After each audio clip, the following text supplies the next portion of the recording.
नमस्कार मंडळी. आज मी बटाट्याचा काचरा करते.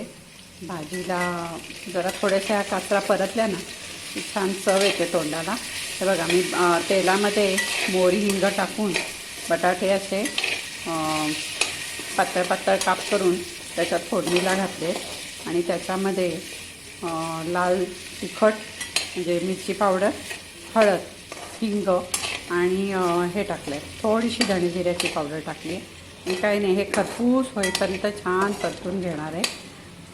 आणि मग थोडंसं शिजले बटाटे की त्याच्यामध्ये मीठ टाकणार आहे.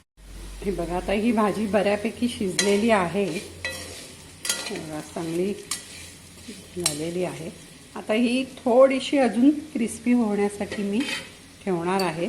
म्हणजे ती जरा मंद गॅस करून बारीक गॅस करून ठेवली ना, ह्याच्यात आता मीठ टाकून घेते मी आणि मग ती जरा अजून छान अशी परतून घ्यायची. म्हणजे अगदी अशी कुरकुरी छान लागते. तर इथं ही भाजी नुसती खायला पण खूप छान लागते किंवा आमटी भात आणि ही भाजी खूप छान लागते. आता थोडीशी क्रिस्पी झाली ना की गॅस बंद करणार. बघा मस्त अशी क्रिस्पी आपली बटाट्याच्या काचरा तयार आहेत. त्याला वरतून कोथिंबीर वगैरे काहीही घालायची नाही, त्या अशाच चवीला छान लागतात.